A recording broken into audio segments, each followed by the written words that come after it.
sont mises en œuvre les politiques de diversité dans les entreprises en France? De quelle diversité y parle-t-on? Quel est l'apport de ces politiques? L'ouvrage Management de la diversité des ressources humaines, études empiriques et cas d'entreprise, que j'ai co-dirigé avec Anne-Françoise Bender du CNAM et Christine Nashberger d'Audencia, vise à répondre à ces questions. Depuis les années 90, les Nord-Américains mettent en effet en place des politiques de diversité sur la base d'arguments économiques, en les démarquant des politiques de lutte contre les discriminations qui, elles, datent des années 60. La situation en France est différente. Le management de la diversité, la lutte contre les discriminations sont des préoccupations plus récentes, début des années 2000, et sont davantage liées l'une à l'autre. Les directions des ressources humaines ont d'abord répondu à des obligations légales concernant l'intégration des travailleurs handicapés et l'égalité femmes-hommes. Dans ces domaines, les entreprises sont tenues d'engager des plans d'action avec des objectifs chiffrés, par exemple, recruter ou promouvoir X% de femmes sous 3 ans. Ces actions ont souvent été initiées de manière cloisonnée par des services différents, sans être au départ intégrés dans une politique globale.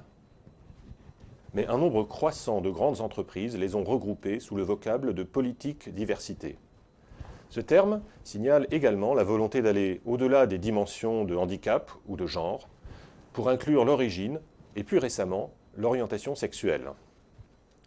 Les recherches, mises en évidence dans l'ouvrage, montrent néanmoins que de telles politiques diversité sont délicates à mettre en œuvre, du fait du caractère privé ou sensible, notamment de ces nouvelles dimensions. On constate également une moindre pression des syndicats sur ces nouvelles thématiques. Enfin, se posent des problèmes pratiques.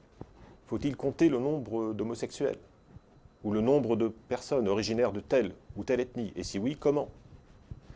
La gestion de la diversité peut alors apparaître difficile à cerner. Si elle est insuffisamment concrétisée dans des actions visibles, elle risque également de rencontrer l'incompréhension des salariés.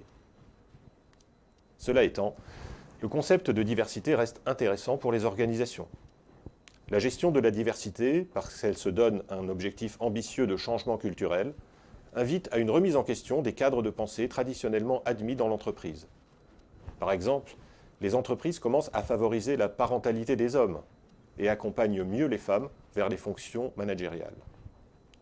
Elles peuvent aussi contribuer à modifier le regard porté sur les personnes lesbiennes, gays, bisexuelles et transgenres, en faisant sauter les tabous qui les affectent.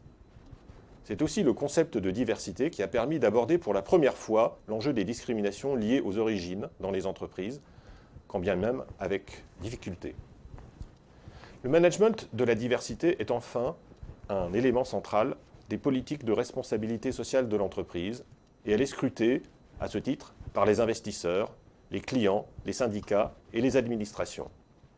En ce sens, elle contribue à donner à l'engagement sociétal des entreprises une forme concrète aux côtés de leurs actions plus médiatisées en faveur de l'environnement.